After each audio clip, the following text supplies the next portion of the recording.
21 March 2022 তাৰিখৰ দিনা বিপ্লৱ শৰ্মা কমিটিৰ প্ৰতিবেদন দাখিল হ'ল।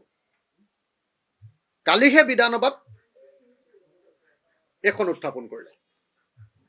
আমি বাৰম্বাৰ দাবী অহাৰ পাছতো APSC কেলেংকাৰীৰ তদন্তৰ প্ৰতিবেদন হিমন্ত বিশ্ব শৰ্মা চৰকাৰে আমাৰ বিধানসভাত উত্থাপন কৰা আছে। কিন্তু চাৰিওফালে এতিয়া হাল্লা যেতিয়া হৈ গ'ল, কেইজনমান APSC কেলেংকাৰী কৰা APS আৰু ACS তেওঁলোকে চাকৰি পুনৰ ঘূৰাই পালে। এইটোক লৈ চাৰিওফালে হাল্লা হোৱাৰ পাছতে হিমন্ত বিশ্ব শৰ্মাই 2022 চনৰ 21 মাৰ্চৰ প্ৰতিবেদনখন জমা দিয়া প্ৰতিবেদনখন 2025 চনৰ কেই মাৰ্চ কালি 17 মাৰ্চ অৰ্থাৎ 3 বছৰৰ পাছত অসমৰ মুখ্যমন্ত্ৰী হিমন্ত বিশ্ব শৰ্মাই ন্যায়িক আয়োগৰ প্ৰতিবেদন 3 বছৰৰ পাছত বিধানসভাত উত্থাপন কৰিছে। এই সময়খিনিৰ ভিতৰত 15 জন ACS APS অফিচাৰ ইতিমধ্যে খালাচ পাই খালাচটো পালে তেওঁলোকে আকৌ চাকৰি ঘূৰাই পালে।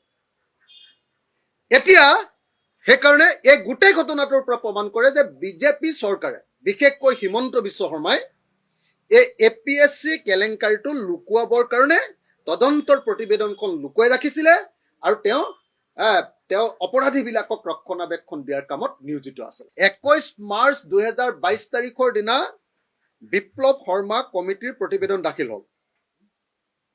কালিহে বিধানসভাত এখন উত্থাপন কৰিলে।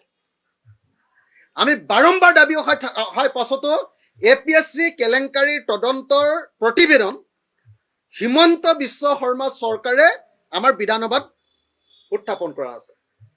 কিন্তু চাৰিওফালে এতিয়া হাল্লা যেতিয়া হৈ গ'ল, কেইজনমান APSC কেলেংকাৰী কৰা APS আৰু ACS তেওঁলোকে চাকৰি পুনৰ ঘূৰাই পালে। এইটোক লৈ চাৰিওফালে হাল্লা হোৱাৰ পাছতে হিমন্ত বিশ্ব শৰ্মাই 2022 চনৰ 21 মাৰ্চৰ প্ৰতিবেদনখন জমা দিয়া প্ৰতিবেদনখন 2025 চনৰ কেই মাৰ্চ কালি 17 মাৰ্চ অৰ্থাৎ 3 বছৰৰ পাছত অসমৰ মুখ্যমন্ত্ৰী হিমন্ত বিশ্ব শৰ্মাই ন্যায়িক আয়োগৰ প্ৰতিবেদন 3 বছৰৰ পাছত বিধানসভাত উত্থাপন কৰিছে। এই সময়খিনিৰ ভিতৰত 15 জন ACS APS অফিচাৰ ইতিমধ্যে খালাচ পাই খালাচটো পালে তেওঁলোকে আকৌ চাকৰি ঘূৰাই পালে। এতিয়া সেইকাৰণে এই গোটেই ঘটনাটোৰ পৰা প্ৰমাণ কৰে যে বিজেপি চৰকাৰে বিশেষকৈ হিমন্ত বিশ্ব শৰ্মাই এই APSC কেলেংকাৰীটো লুকুৱাবৰ কাৰণে তদন্তৰ প্ৰতিবেদনখন লুকুৱাই ৰাখিছিলে আৰু তেওঁ